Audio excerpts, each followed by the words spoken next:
వృషభం వారికి ఈ గ్రహణం చాలా మంచి చేయనుంది. అయితే మనకి ఇక్కడ గ్రహణం లేదు ఇండియాలో. కాకపోతే మీరు ఏ దేవతారాధన చేసుకోవాలి, ఎటువంటి విషయాల్లో గ్రహణ ప్రభావం మీకు ఉంటుంది అనే విషయాలు మనం తెలుసుకుందాం. అయితే ఇక్కడ ఈ యొక్క విషయాలు చెప్తుంది నేనైనప్పటికీ చెప్పిస్తుంది సాక్షాత్ లలితా అమ్మవారిగా భావిస్తూ ఆ లలితాంబిక అమ్మవారి యొక్క అనుగ్రహం మీకు పరిపూర్ణంగా కలగాలని మనస్ఫూర్తిగా కోరుకుంటూ, ఇక్కడ గ్రహణం అనేటువంటిది యోగంగా భావించండి. గ్రహణం అనగానే ఏదో భయపెట్టడం కాదు, ఒక యోగము. ఎందుకు యోగం అంటారు? ఈ సమయంలో గనక మనం ఏదైనా ఒక మంత్రాన్ని గనక చేయగలిగితే దాని యొక్క ప్రభావం 1000 రెట్లు ఉంటుంది. కాబట్టి ముఖ్యంగా వృషభం వారు 3లో గ్రహణం చాలా మంచిది. అంటే మీ ప్రయత్నాలు సక్సెస్ అవుతాయి, ధైర్యంగా ఏదైనా నిర్ణయం తీసుకోగలుగుతారు, గతంలో ఆగిపోయిన విషయాలు కూడా కొంచెం ముందుకు కదులుతాయి, సాహసోపేతమైనటువంటి పనులు ఎన్నో చేస్తారు చెప్పాలంటే. కాకపోతే ఒక్కొక్కసారి ధైర్యము సాహసం కూడా మన చేత ఒక్కొక్కసారి అవతల వాళ్ళతో కొన్ని మిస్కమ్యూనికేషన్స్ చేయిస్తుంది. కాబట్టి ఈ గ్రహణ ప్రభావం మీకు నెగిటివ్గా దేని మీద పడితే అంటే, చూసుకోకుండా ఏదైనా సంతకం పెట్టారు, ఎవరితోనైనా ఏదైనా మాట్లాడుకుంటున్నారు, కమ్యూనికేట్ చేస్తున్నారు, అవతల వాళ్ళు రావాల్సిన సమయానికి రాకపోవడము, అనుకున్న మాట వాళ్ళు తప్పడము అయినప్పుడు మనం ఒక్కోసారి ఆవేశంలో ఏదో మాట నేస్తాం, ఏంటి ఇలా ఉన్నారేంటని. అలా కొంచెం ఆవేశాన్ని కొంచెం జాగ్రత్తగా పెట్టుకోండి. మీరు ఎక్కువగా విష్ణు సహస్రనామాలు ఎక్కువగా చేయండి. ఎంత మీరు విష్ణు సహస్రనామాలు చేస్తుంటే అంత బాగుంటుంది, గుర్తుపెట్టుకోండి. అలాగే మరొక విషయం ఏంటంటే, ఇక్కడ గమనించినట్లయితే మీరు అన్నదమ్ములు అక్క చెల్లెళ్ళు వీళ్ళ విషయంలోని మీడియేటింగ్ చేసే విషయంలో ప్రధానంగా, అంటే మధ్యవర్తిత్వంగా ఉండి చేసేవి కొన్ని ఉంటాయి, అటువంటి విషయాల్లోని కాస్త జాగ్రత్తగా ఉండాలి, గుర్తుపెట్టుకోండి మీరు. కాకపోతే ఏ దేశంలో ఉన్న వాళ్ళకైనా అసలు, ఎందుకంటే మనకి ఇండియాలో లేదు కాబట్టి వేరే ఏ దేశాల్లో ఉన్న వాళ్ళకైనా కానీ ఈ యొక్క గ్రహణ ప్రభావం అయితే వృషభం వారికి ఉండదు. 3వ స్థానంలో ఉన్నప్పుడు ఏమవుద్దంటే అసలు ఆగిపోయినా కూడా కాస్త మూమెంట్ వస్తుందన్నమాట. అయితే దీనికి ఏం చేయాలి? స్థితికారకుడు విష్ణువు కాబట్టి విష్ణు సహస్రనామాల గ్రహణ సమయంలో చదవండి. చదివితే చాలా మంచిది. లేదా ఓం నమో నారాయణాయ, అంత నోరు తిరగదు అనుకునేవారు ఓం నమో నారాయణాయ అనుకోవచ్చు, అలా చేయొచ్చు. మరియు ఇక్కడ మరొక విషయం ఏంటంటే, మీరు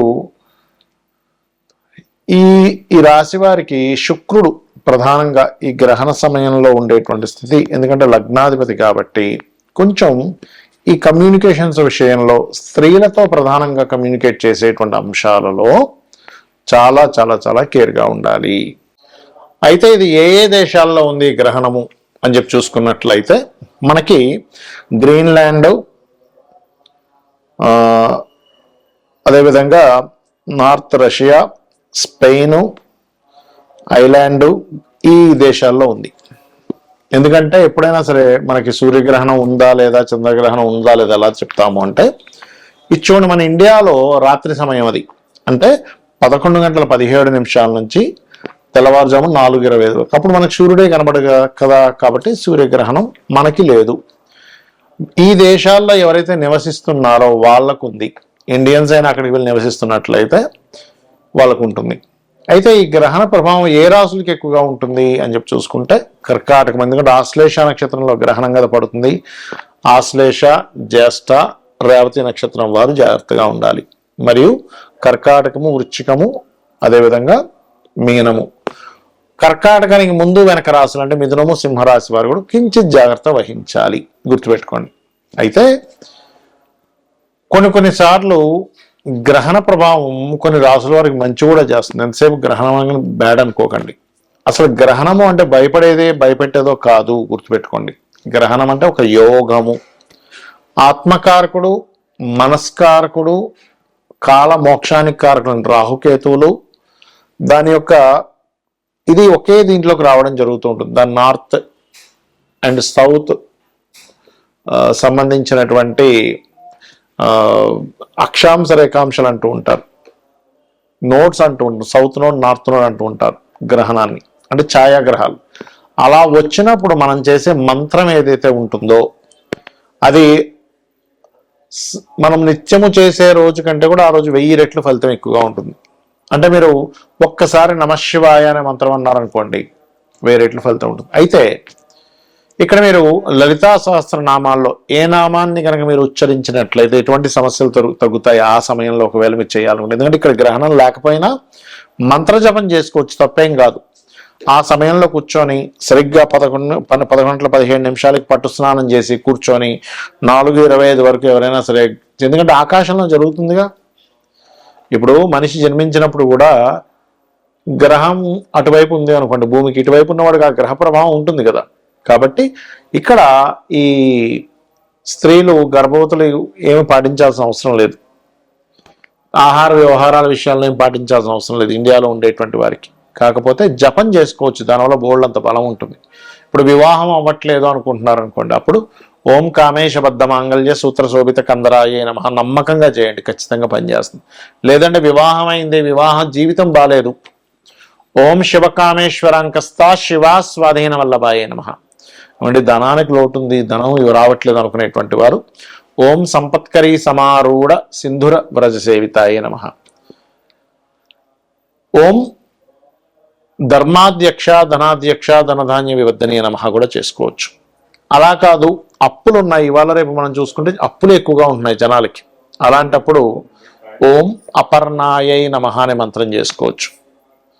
అలా కాదండి, మాకు వ్యాపార సంబంధించినటువంటి అంశాల్లో ఇబ్బంది వస్తుంది, వ్యాపారం పరంగా మేము చాలా ఇబ్బంది పడుతున్నాము అని అనుకునేటువంటి వారు ప్రధానంగా మీరు చేయవలసింది ఓం ఇంద్రగోప పరిక్షిప్త స్మరతూనా భజంగికాయై నమః అనే మంత్రం చేసుకోండి.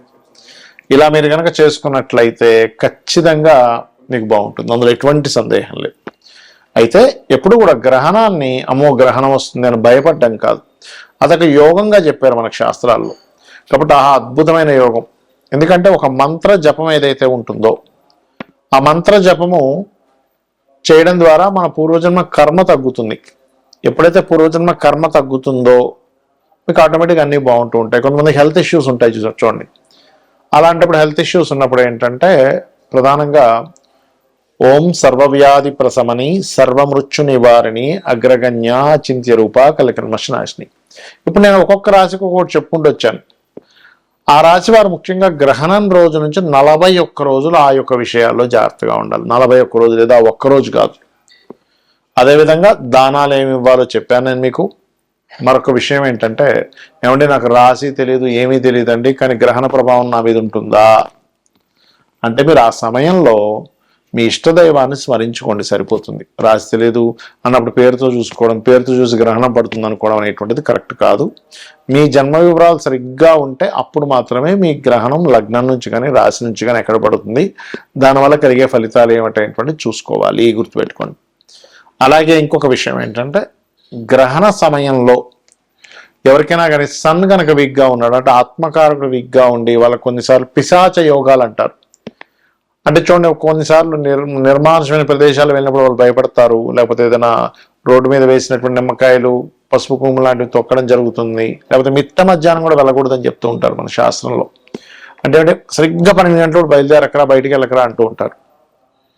లేదా సరిగ్గా అర్ధరాత్రి అప్పుడు చీకటిగా ఉన్నప్పుడు అమావాస్య సమయాల్లో, ఎందుకంటే ఇది అమావాస్య, ఈ అమావాస్య నాడు మన ఇండియాలో అయినా ఫారిన్ కంట్రీస్లో అయినా ఈ గ్రహణం కరెక్ట్గా మనకు అర్ధరాత్రి సమయంలో 11:15 నుంచి 4:25 మధ్యలో పడుతుంది. కాబట్టి దయచేసి బయట నిర్మానుషమైన ప్రదేశాలకు వెళ్ళకండి. ఇక్కడ కొన్ని నెగటివ్ ఎనర్జీస్కి శక్తి పెరుగుతుంది, దాని ద్వారా మీరు అనవసరంగా ఇబ్బంది పడతారు. శ్రీమాత్రే నమః.